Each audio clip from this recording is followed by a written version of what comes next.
ಎಲ್ಲರಿಗೂ ನಮಸ್ಕಾರ. ನಾನು ಸಂಧ್ಯಾ ವಂದನ. ಇಂದು ಗರುಡ ಪುರಾಣ ಅಧ್ಯಾಯ 51. ಇದರಲ್ಲಿ ಸಪಿಂಡೀಕರಣ ಶ್ರಾದ್ದದಲ್ಲಿ ಪ್ರೇತ ಪಿಂಡವನ್ನು ಸೇರಿಸುವ ವಿಧಾನ, ಪಿತೃಗಳ ಪ್ರಸನ್ನತೆಯ ಫಲ, ಪಂಚಕಮರಣ ಹಾಗೂ ಶಾಂತಿ ವಿಧಾನ, ಪುತ್ಥಳಿಯ ದಹನ, ಪ್ರೇತ ಶ್ರಾದ್ದದಲ್ಲಿ ತ್ಯಾಜ್ಯ 18 ಪದಾರ್ಥಗಳು, ಮಲಿನ ಷೋಡಶಿ, ಮಧ್ಯಮ ಷೋಡಶಿ ಹಾಗೂ ಉತ್ತಮ ಷೋಡಶಿ ಶ್ರಾದ್ದ, ಶವಯಾತ್ರೆಯ ವಿಧಾನ ಇದರ ಬಗ್ಗೆ ತಿಳಿಸಲಾಗಿದೆ. ಕೃಷ್ಣನ ಮಾತು. ಗರುಡ ಹಾಗೂ ಕೃಷ್ಣನ ಮಧ್ಯೆ ನಡೆಯುವ ಸಂವಾದ. ಈಗ ಗರುಡನ ಪ್ರಶ್ನೆ: ಈಗ ನನ್ನಲ್ಲಿ ಇನ್ನೊಂದು ಸಂದೇಹ ಉತ್ಪನ್ನವಾಗಿದೆ. ಒಂದು ವೇಳೆ ಯಾವುದೇ ಪುರುಷನ ತಾಯಿಯ ಮೃತ್ಯುವಾಗಿದ್ದು, ಆದರೆ ಆಕೆಯ ಪ್ರಪಿತಾಮಹಿ ವೃದ್ಧ ಪ್ರಪಿತಾಮಹಿ ಜೀವಿತವರಾಗಿದ್ದರೆ, ಹಾಗೂ ಒಂದು ವೇಳೆ ತಂದೆಯ ಸಹಿತ ಮಾತಾಮಹ, ಪ್ರಮಾತಾಮಹ ಹಾಗೂ ವೃದ್ಧ ಪ್ರಮಾತಾಮಹ ಕೂಡ ಜೀವಿತರಾಗಿದ್ದರೆ, ಆ ತಾಯಿಯ ಪಿಂಡದಾನ ಯಾರ ಕೈಯಿಂದ ಮಾಡಲಾಗುತ್ತದೆ? ಇದರ ಬಗ್ಗೆ ತಿಳಿಸು ಎಂದು ಗರುಡ ಪ್ರಶ್ನೆ ಮಾಡುತ್ತಾರೆ. ಆಗ ಕೃಷ್ಣನ ಉತ್ತರ: ಒಂದು ವೇಳೆ ಈ ಮೇಲೆ ಹೇಳಿದ ಎಲ್ಲ ಸಂಬಂಧಿಗಳು ಜೀವಿತರಾಗಿದ್ದರೆ, ತಾಯಿಯ ಪಿಂಡದ ಸಮ್ಮಿಲವನ್ನು ಉಮಾ, ಲಕ್ಷ್ಮಿ ಹಾಗೂ ಸಾವಿತ್ರಿಯರೊಡನೆ ಮಾಡಬೇಕು. ಈ ಜಗತ್ತಿನಲ್ಲಿ 3 ಪುರುಷರು ಪಿಂಡದ ಭೋಗ ಮಾಡುವವರಾಗಿದ್ದರೆ, 3 ಪುರುಷರು ತ್ಯಾಜ್ಯರಾಗಿದ್ದಾರೆ. 3 ಪುರುಷರು ಪಿಂಡಾನುಲೇಪ ಹಾಗೂ 10ನೆಯ ಪುರುಷ ಪಂಕ್ತಿ ಸನ್ನಿಧನಾಗುತ್ತಾನೆ. ತಂದೆ ಹಾಗೂ ತಾಯಿಯ ಕುಲದಲ್ಲಿ ಈ ಪುರುಷರದೇ ಪ್ರಸಿದ್ಧಿ ಇದೆ. ಯಜಮಾನನು ತನಗಿಂತ ಪೂರ್ವದ 10 ಪುರುಷರ ಹಾಗೂ ತನಗಿಂತ ಮುಂದಿನ 10 ಪುರುಷರ ಉದ್ಧಾರ ಮಾಡುತ್ತಾನೆ. ಮೊದಲು ಯಾವ 3 ಪುರುಷರನ್ನು ಹೇಳಲಾಗಿದೆಯೋ, ಅಂದರೆ ಪಿತಾಮಹ ಹಾಗೂ ಪ್ರಪಿತಾಮಹ, ಇವರ ಸಪಿಂಡೀಕರಣ ಮಾಡುವುದರಿಂದ ಇವರನ್ನು ಸಪಿಂಡ ಎಂದು ತಿಳಿಯಲಾಗಿದೆ.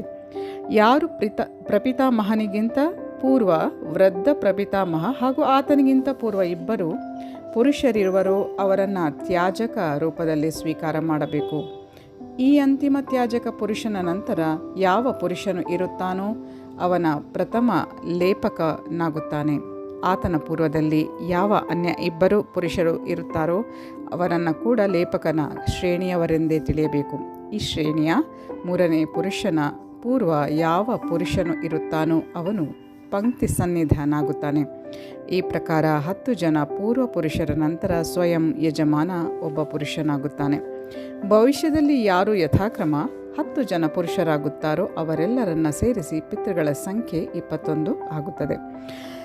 ಈ ಜಗತ್ತಿನಲ್ಲಿ ವಿಧಿಯುಕ್ತವಾಗಿ ಯಾವ ಮನುಷ್ಯ ಮೇಲೆ ಹೇಳಿದ ಶ್ರೇಷ್ಠವಾದ ಶ್ರಾದ್ದವನ್ನು ಮಾಡುತ್ತಾನೋ ಅದರ ಕುರಿತು ಕರ್ತನಲ್ಲಿ ಯಾವುದೇ ಪ್ರಕಾರದ ಸಂದೇಹ ಸ್ಥಿತಿ ಇರದಿದ್ದರೆ, ಅದರಿಂದ ಯಾವ ಫಲವಾಗುತ್ತದೋ ಅದರ ಬಗ್ಗೆ ಈಗ ತಿಳಿಸುತ್ತೇನೆ. ತಂದೆಯು ಪ್ರಸನ್ನನಾಗಿ ಪುತ್ರನಿಗೆ ಸಂತಾನವನ್ನು ಪ್ರದಾನಿಸುತ್ತಾನೆ. ಆದ್ದರಿಂದ ಅವನ ವಂಶ ಪರಂಪರೆ ಅವಿಚ್ಛಿನ್ನವಾಗುತ್ತದೆ. ಶ್ರಾದ್ದಕರ್ತನ ಪಿತಾಮಹ ಪ್ರಸನ್ನನಾಗಿ ಸ್ವರ್ಣದಾತ ಆಗುತ್ತಾನೆ.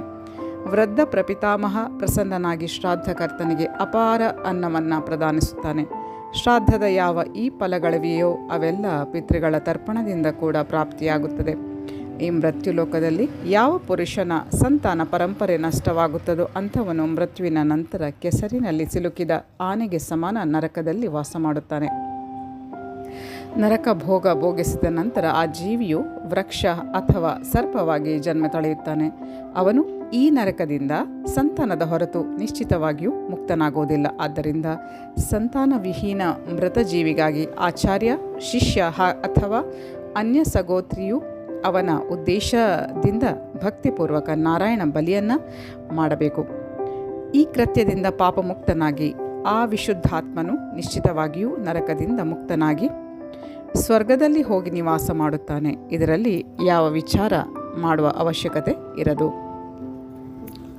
ಧನಿಷ್ಠಾದಿಂದ ಹಿಡಿದು ರೇವತಿ ಪರ್ಯಂತ ಯಾವ 5 ನಕ್ಷತ್ರಗಳಿವೆಯೋ ಅವೆಲ್ಲ ಸದಾ ಅಶುಭವಾಗುತ್ತದೆ. ಆ ನಕ್ಷತ್ರಗಳಲ್ಲಿ ಬ್ರಾಹ್ಮಣ ಮೊದಲಾದ ಜಾತಿಯವರ ದಹನ ಸಂಸ್ಕಾರ ಅಥವಾ ಬಲಿಕರ್ಮವನ್ನು ಮಾಡಬಾರದು. ಈ ನಕ್ಷತ್ರದಲ್ಲಿ ಮೃತನಾದ ಜೀವಿಗೆ ಜಲಪ್ರದಾನ ಮಾಡುವುದು ಕೂಡ ಸೂಕ್ತವಲ್ಲ. ಹೀಗೆ ಮಾಡುವುದರಿಂದ ಅಶುಭವಾಗುತ್ತದೆ. ಮೃತ ಸ್ವಜನನಾಗಿದ್ದರೂ ಕೂಡ ಈ ಕಾಲದಲ್ಲಿ ಶವಯಾತ್ರೆ ಮಾಡಬಾರದು.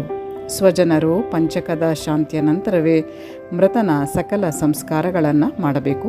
ಅನ್ಯಥಾ ಪುತ್ರ ಹಾಗೂ ಅನ್ಯ ಸಗೋತ್ರಿಗಳಿಗೆ ಆ ಅಶುಭ ಪಂಚಕದ ಕುಪ್ರಭಾವದಿಂದ ದುಃಖ ಭೋಗಿಸಬೇಕಾಗುತ್ತದೆ. ಯಾವ ಮನುಷ್ಯ ಈ ನಕ್ಷತ್ರಗಳಲ್ಲಿ ಮರಣ ಹೊಂದುತ್ತಾನೋ ಅವನ ಮನೆಯಲ್ಲಿ ಹಾನಿಯಾಗುತ್ತದೆ.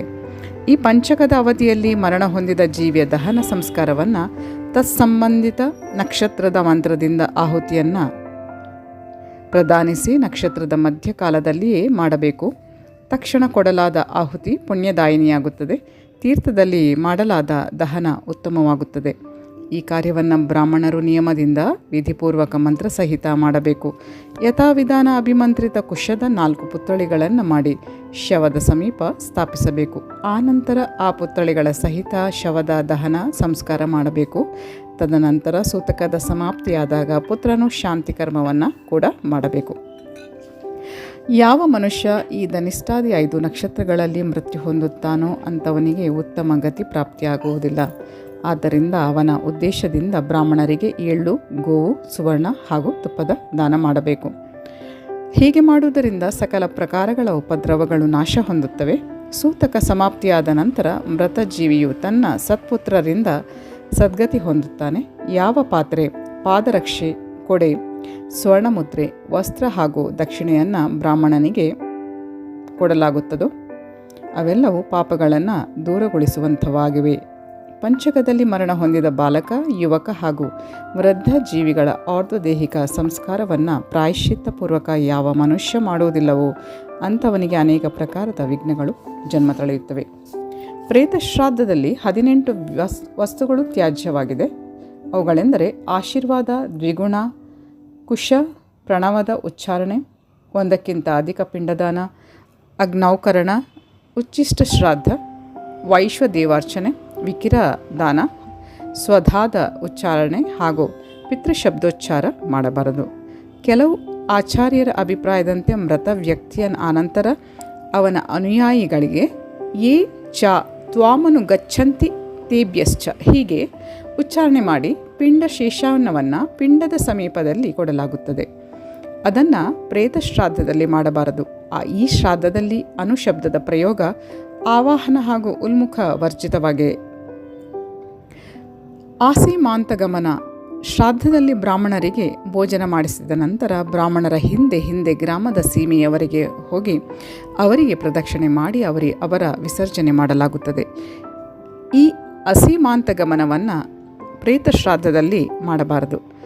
ವಿಸರ್ಜನಾ ಪ್ರದಕ್ಷಿಣೆ, ತಿಲಹೋಮ ಹಾಗೂ ಪೂರ್ಣಾಹುತಿ, ಬಲಿವೈಶ್ವದೇವ ಕೂಡ ಮಾಡಬಾರದು. ಒಂದು ವೇಳೆ ಕರ್ತನು ಹೀಗೆ ಮಾಡಿದರೆ ಅವನಿಗೆ ಅಧೋಗತಿ ಪ್ರಾಪ್ತಿಯಾಗುತ್ತದೆ. ಅಷ್ಟಾದಶೈವ ವಸ್ತೂನಿ ಪ್ರೇತಶ್ರಾದ್ಧೆ ವಿವರ್ಜಯೇತ್. ಆಶಿಷೋ ದ್ವಿಗುಣಾನ್ ದರ್ಭಾನ್ ಪ್ರಣವಾನ್ ನೈಕಪಿಂಡತಾಂ. ಅಗ್ನೌಕರಣಮುಚ್ಚಷ್ಟಂ ಶ್ರಾದ್ದಂ ವೈಶ್ವದೈವಿಕಂ. ವಿಕಿರಂ ಚ ಸ್ವಧಾಕಾರಂ ಪಿತೃಶಬ್ದಂ ನ ಚೋಚ್ಚರೇತ್. ಅನುಶಬ್ದಂ ನ ಕುರ್ವೀತ ನಾನಾಹನಮಥೋಲ್ಮುಖಂ. ಆಸೀಮಾಂತಂ ನ ಕುರ್ವೀತ ಪ್ರದಕ್ಷಿಣ ವಿಸರ್ಜನಂ ನ ಕುರ್ಯಾತ್. ತಿಲಹೋಮಂ ಚ ದ್ವಿಜಃ ಪೂರ್ಣಾಹುತಿಂ ತಥಾ ನ ಕರ್ಯಾದ್. ವೈಶ್ವದೇವಂ ಚೇತ್ಕರ್ತ ಗಚ್ಚತ್ಯ ಅಧೋಗತಿಂ. ಪ್ರಥಮ ಷೋಡಶಿಯನ್ನು ಮಲಿನ ಶ್ರಾದ್ದ ಎಂಬ ಹೆಸರಿನಿಂದಲೂ ಕರೆಯುತ್ತಾರೆ. ಹೇಗೆಂದರೆ ಮೃತ್ಯುಸ್ಥಾನ, ದ್ವಾರ, ಧರ್ಮ ಮಾರ್ಗ, ಚಿತೆಯಲ್ಲಿ ಸ್ಮಶಾನವಾಸಿ ಜೀವಿಗಳು ಹಾಗೂ ಅಕ್ಕಪಕ್ಕದವರ ಉದ್ದೇಶದಿಂದ ಶವದ ಹಸ್ತದಲ್ಲಿ ಹಾಗೂ 6ನೇ ಶ್ರಾದ್ದ ಅಸ್ಥಿ ಸಂಚಯ ಕಾಲದಲ್ಲಾಗುತ್ತದೆ. ಅದರ ನಂತರ ಪ್ರತಿನಿತ್ಯ ಒಂದೊಂದರಂತೆ 10 ದಿನ ಮಾಡಲಾಗುವಂತಹ ದಶಪಿಂಡ ಶ್ರಾದ್ದ ಕೂಡ ಮಲಿನ ಶ್ರಾದ್ದದ ಶ್ರೇಣಿಯಲ್ಲೇ ಬರುತ್ತದೆ.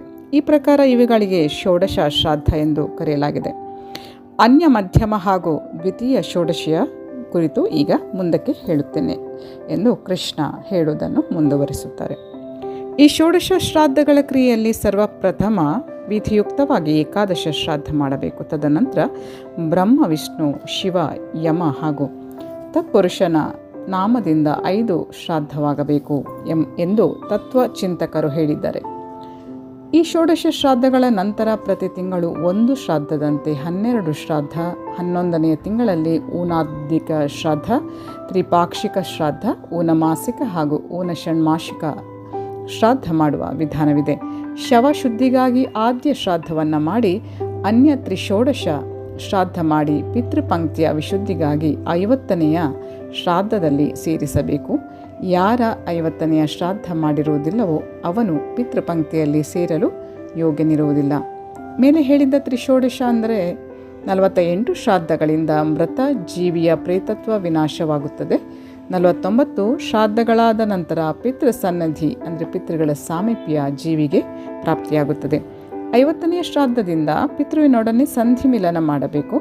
ಈಗ ಶವ ವಿಧಿಯನ್ನು ಹೇಳುತ್ತೇನೆ. ಇದರಲ್ಲಿ ಶವ ಯಾತ್ರೆ ಪ್ರಾರಂಭ ಮಾಡುವ ಮುಂಚೆ ನಿರ್ಮಿತ ಪಾಲಕಿಯಲ್ಲಿ ಶವದ ಕೈ ಕಾಲುಗಳನ್ನು ಕಟ್ಟಬೇಕು. ಒಂದು ವೇಳೆ ಹೀಗೆ ಮಾಡದಿದ್ದರೆ ಅವನು ಪಿಶಾಚಿಗಳೊಡನೆ ಹೋಗುತ್ತಾನೆ. ಶವವನ್ನು ಏಕಾಂಗಿಯಾಗಿ ಬಿಡಬಾರದು. ಒಂದು ವೇಳೆ ಮೃತನನ್ನು ಏಕಾಂಗಿಯಾಗಿ ಬಿಟ್ಟರೆ ದುಷ್ಟ ಜನ್ಮಗಳ ಸ್ಪರ್ಶದಿಂದ ಅವನಿಗೆ ದುರ್ಗತಿಯಾಗುತ್ತದೆ. ಗ್ರಾಮದ ಮಧ್ಯದಲ್ಲಿ ಶವವಿದೆ ಹೀಗೆ ತಿಳಿದ ನಂತರ ಕೂಡ ಒಂದು ವೇಳೆ ಇಚ್ಛಾನುಸಾರ ಭೋಜನ ಮಾಡಿದರೆ ಆ ಅನ್ನ ಜಲ ಕ್ರಮವಾಗಿ ಮಾಂಸ ಹಾಗೂ ರಕ್ತ ಎಂದು ತಿಳಿಯಬೇಕು. ಗ್ರಾಮದ ಮಧ್ಯೆ ಶವ ಸ್ಥಿತವಿರುವಾಗ ತಾಂಬೂಲ ಸೇವನೆ, ದಂತಧಾವನ, ಭೋಜನ, ಸ್ತ್ರೀ ಸಹವಾಸ ಹಾಗೂ ಪಿಂಡದಾನ ವರ್ಜಿತವಾಗಿವೆ. ಸ್ನಾನ, ದಾನ, ಜಪ, ಹೋಮ, ತರ್ಪಣ ಹಾಗೂ ದೇವಪೂಜನ ಕಾರ್ಯಗಳು ಕೂಡ ವ್ಯರ್ಥವಾಗುತ್ತದೆ. ಬಂಧು ಬಳಗ ಹಾಗೂ ರಕ್ತ ಸಂಬಂಧಿಗಳೆಲ್ಲರಿಗೂ ಮೃತಕಾಲದಲ್ಲಿ ಈ ಮೇಲೆ ಹೇಳಿದ ವ್ಯವಹಾರ ಅಪೇಕ್ಷಿತವಾಗಿದೆ. ಈ ಧರ್ಮವನ್ನು ತ್ಯಜಿಸುವುದರಿಂದ ಪ್ರೇತನು ಪಾಪಲೇಪಿತನಾಗುತ್ತಾನೆ. ಇಲ್ಲಿಗೆ ಮಹಾವಿಷ್ಣುವೈನತೆಯ ಸಂವಾದ ಅಂತರ್ಗತ ಗರುಡ ಪುರಾಣದ 51ನೇ ಅಧ್ಯಾಯ ಪೂರ್ಣವಾಯಿತು. ಇನ್ನು ಮುಂದಿನ ಅಧ್ಯಾಯದೊಂದಿಗೆ ತಮ್ಮನ್ನು ಮತ್ತೆ ಭೇಟಿಯಾಗ್ತೇನೆ. ಈ ಅಧ್ಯಾಯದ ಹಿಂದಿನ ಅಧ್ಯಾಯ ಕೇಳಲಿಚ್ಛಿಸುವವರು ಈ ವಿಡಿಯೋದ ಡಿಸ್ಕ್ರಿಪ್ಷನ್ ಬಾಕ್ಸ್ನಲ್ಲಿ ಕನೆಕ್ಟ್ ಆಗಿ ನೀವು ಆ ವಿಚಾರಗಳನ್ನು ತಿಳ್ಕೊಳ್ಬೋದು. ಹಾಗೆ ಹೊಸ ವಿಚಾರದೊಂದಿಗೆ ಮತ್ತೆ ತಮ್ಮನ್ನು ಭೇಟಿಯಾಗ್ತೇನೆ. ಅಲ್ಲಿಯವರೆಗೆ ಧನ್ಯವಾದಗಳು. Please take care. Have a good day. ಜೈ ಶಿವಶಕ್ತಿ, ಜೈ ಮಾ ಕಾಳಿ, ಜೈ ಶ್ರೀಕೃಷ್ಣ.